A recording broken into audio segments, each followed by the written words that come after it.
Imagine living in a country where there is no internet. The music you listen to is chosen by the government, and even your hairstyle is decided by the state. This is North Korea. Perhaps the strangest, but definitely one of the most boring countries in the world. North Korea, the most boring country in the world. 1. Every morning begins with mandatory ideological sessions. In North Korea, before starting work or school, people must attend self-criticism sessions. In these gatherings, each person has to publicly admit their mistakes against the party and the leader. These mistakes can be as trivial as, "I didn't work hard enough for my country," or "I didn't show enough loyalty." These sessions serve as a tool for mind control and ideological enforcement. Skipping them can have serious consequences, ranging from losing social privileges to being sent to forced labor camps. 2. Shopping is almost meaningless. Stores are just empty displays. In many North Korean cities, stores with colorful display windows can be seen, showcasing various goods. However, if you step inside, the shelves are nearly empty. These stores are mainly for showing off to foreign visitors or internal propaganda to create the illusion of a thriving economy. Ordinary North Koreans rely on a rationing system, where the government distributes limited food and essential goods, often not enough. Because of this, the black market is highly active, and people are forced to obtain necessities illegally. 3. Television, just 3 channels, all propaganda. No one in North Korea has access to foreign TV channels. There are only 3 state-controlled channels, broadcasting government propaganda, documentaries about the great leaders, and reports on North Korea's amazing achievements. Watching foreign channels, especially from South Korea, is a serious crime. If caught, a person can be sent to a labor camp. Yet, many North Koreans secretly obtain USB drives loaded with South Korean dramas and Hollywood movies and watch them in secret, despite the life-threatening risks. Cinema, only government-produced films. Movies in North Korea are a tool of propaganda. Every film glorifies the country's leaders and demonizes foreign enemies, particularly the U.S. and South Korea. One of the most famous North Korean films, Flower Among Flowers, tells the story of a woman who becomes a hero through devotion to the party.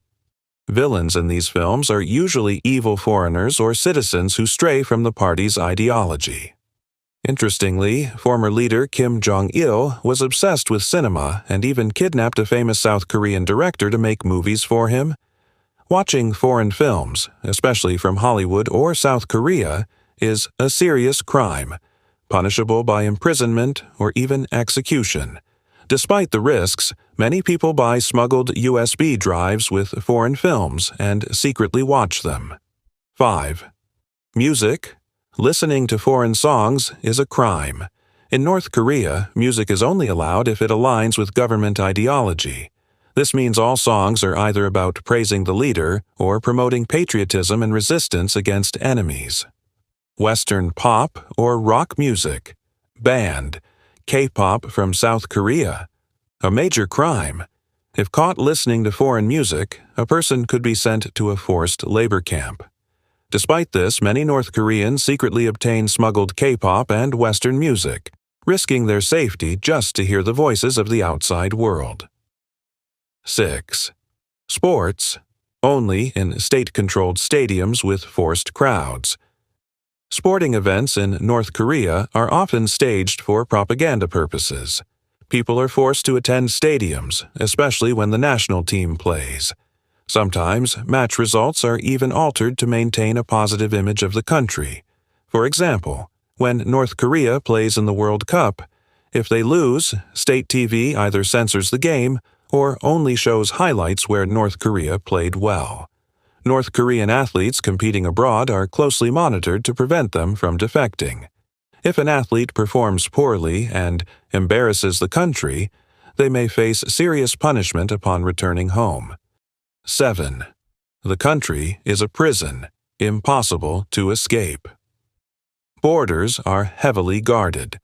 The borders, especially with South Korea, are filled with landmines, barbed wire, and armed guards.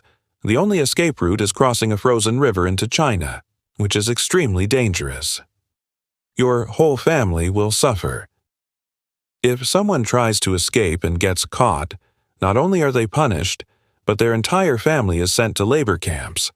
The government does this to instill fear and discourage escape attempts.